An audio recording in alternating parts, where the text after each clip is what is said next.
बिस्मिल्लाहिर्रहमानिर्रहीम। अस्सलाम वालेकुम। अल्लाह ताला हम सब के लिए बहुत बहुत आसानियाँ पैदा कर दे।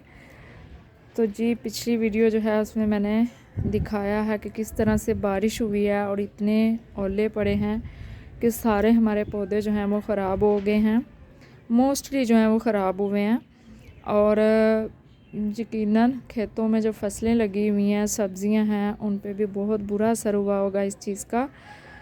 तो जिन लोगों ने गमलों में पौधे लगाए होते हैं ना, वो उनके गमलों वाले प्लांट्स की ना ज़्यादा केयर करनी पड़ती है। जो ज़मीन में होते हैं, अगर इस तरह का कोई मौसमी असर उन पे होता भी है तो वो फिर भी कुछ ना कुछ कवर जो है वो जल्दी कर लेते हैं। लेकिन ये गमलों वाले पौधे जो है ना, ये ऐसी चीज़ें मुश्किल से फेस करते हैं। तो यहाँ जो मैं आपके साथ बात करने जा रही हूँ एलोवेरा की। एलोवेरा का पौधा एक ऐसा पौधा है, इसके इतने फ़ायदे हैं कि हर घर में एक या दो पौधा इसका लाजमी होगा। जिन लोगों को शौक़ नहीं है पौधे रखने का, वो भी एलोवेरा का पौधा अपने घर में ज़रूर रखते हैं। और मैंने बहुत सारे घरों में देखा है कि पौधे नहीं हैं लेकिन एलोवेरा मौजूद होती है। तो इसकी हालत कुछ ये कर दी हुई है। इतने मोटे मोटे गोले से गोल गोल ओले पड़े हैं इसके ऊपर, ये देखें।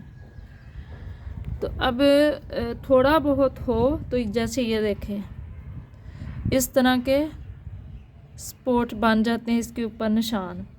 तो ये चीज़ जो है ये बर्दाश्त कर लेती है एलोवेरा। लेकिन जिस तरह से आज हुआ है बहुत ज़्यादा, तो ये बिल्कुल सारी, ये देखें ये कैसे कवर करेगा। तो ये ख़राब हो चुके हैं। तो इसके इतने फ़ायदे हैं कि कुछ लोग जो हैं इसको बालों में इस्तेमाल करते हैं, स्किन के लिए भी, और जिनको जोड़ों में दर्द होता है वो इसका इस्तेमाल करते हैं। लोग सालन में भी इसका कर सकते हैं इस्तेमाल, बना लेते हैं, हलवे बना लेते हैं। लेकिन हमने तो कभी कुछ नहीं किया था, बस शौक़ से हमने इसको रखा हुआ था। हमें प्यारा लगता है ये एलोवेरा का पौधा। तो अब हो गया ख़राब, तो अब इसको कोशिश करते हैं कि जितना जितना बच जाए कम से कम वो बचा लें, ताकि इसके जो नए पत्ते हैं वो निकलें तो वो अच्छे हों।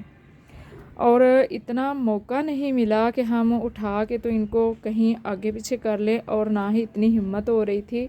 जिस तरह से इतने मोटे मोटे से ओले पड़ रहे थे कि बाहर निकले, क्योंकि मैंने कोशिश की निकलने की और मेरे पाँव के ऊपर पड़ा है एक, वो ऐसे ना जैसे किसी ने ज़ोर से कोई हथौड़ा मार दिया हो मेरे पैर के ऊपर, इतनी ज़ोर से लगा है। तो फिर बस देखते रहे हैं ख़राब होते अपने प्लांट्स को, क्या करना था।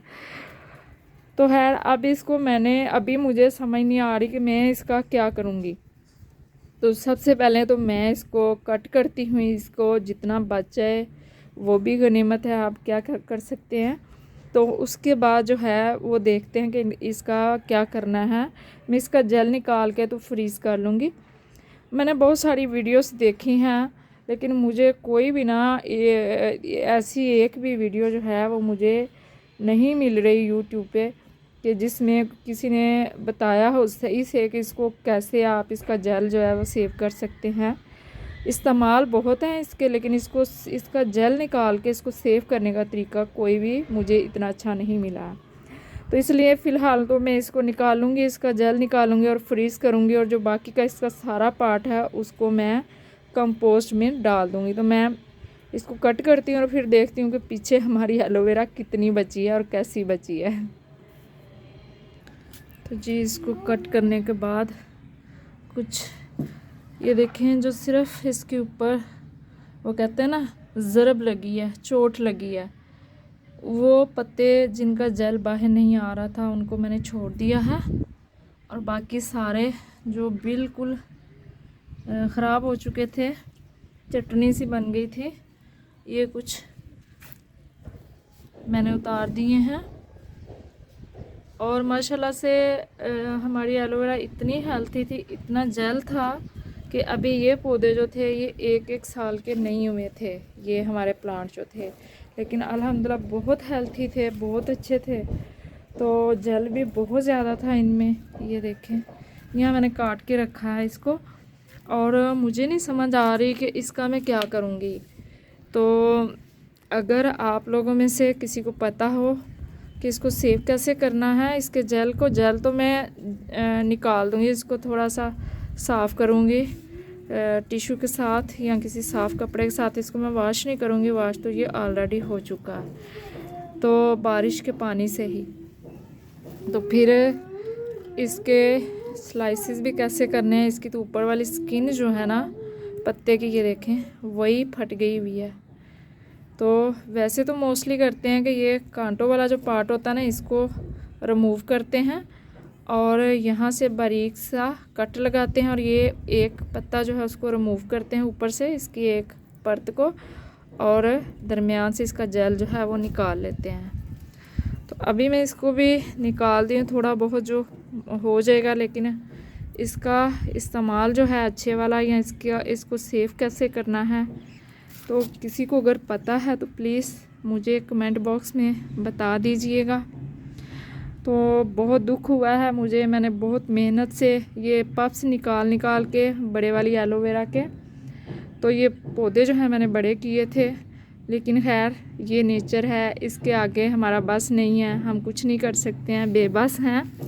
तो जो बड़ी वाली एलोवेरा थी ना डैमेज, वही वो भी हुई है, लेकिन ना वो मेरा दिल नहीं कर पा रहा, हौसला नहीं मुझ में आ रहा कि मैं इसको कट करूं। ये देखें, ख़राब तो ये भी हो चुकी है, ये देखें, लेकिन मुझसे ना मैंने इसको छोड़ दिया है। ये मेरे जितने भी प्लांट्स हैं एलोवेरा के, ये उनका मदर प्लांट है, और ये बाकी के जितने भी हैं सारे इसी के पफ्स लगाए हुए। ये देखें, तो ये पहले भी हल्का फुल्का जब ये कभी पड़ती है ना, तो ये तब के इसके ऊपर स्पॉट बने हुए हैं, अदरवाइज़ इतनी हेल्थी थी। और अभी ये देखें, ये जहाँ जहाँ से ये डार्क ग्रीन हुआ है, यहाँ हो सकता है कि फ्यूचर में जो है या कुछ दिनों तक जो है वो ब्लैक इस तरह के दाग से बन जाए, जैसे ये बना हुआ है यहाँ इस पत्ते के ऊपर देखें। तो ये नेक्स्ट देखेंगे क्या होता है। फ़िलहाल मैंने इसको छोड़ दिया है, तो ज़ाहिर है दुख तो मुझे बहुत हो रहा है, लेकिन क्या किया जा सकता है। तो इनको कुछ इस तरह की हालत में आ गया, और ये जहाँ जहाँ से मैंने ये पत्ते काटे हैं, तो ये जेल आस्ता आस्ता यहीं पे ड्राई हो जाएगा, सूख जाएगा, और ये पत्ते ऐसे ही बड़े होते जाएंगे। और कोई पत्ता जब कट जाता है तो वो कुछ दिनों के बाद जो है ना उसका वो कैसे हो जाता है, थोड़ा सा मैं आपको दिखाऊं। इस तरह से खुद ही ये देखें, उसकी टिप ऊपर से थोड़ी सी इस तरह से ड्राई हो जाती है, तो यहाँ से खुद ही इसका जेल जो है वो हमें नज़र नहीं आता, बंद हो जाता है। तो अब ये तो मैं नहीं कह सकती कि बताइएगा मेरी वीडियो आपको कैसी लगी है, क्योंकि आज तो वो ना मुझसे वीडियो भी नहीं बन रही थी, मैंने जिस तरह से ये बनाई है। तो बस अल्लाह पाक से यही दुआ है कि अल्लाह ताला हमें अपनी इस तरह की तमाम आफात जो हैं, परेशानियां जो हैं, मुश्किलात हैं, उनसे बचा के रखे और अपने हिफ्ज़ व ईमान में रखे। तो जी यहीं पे वीडियो का एंड करते हैं। अल्लाह हाफ़िज़, फ़ी अमानिल्लाह।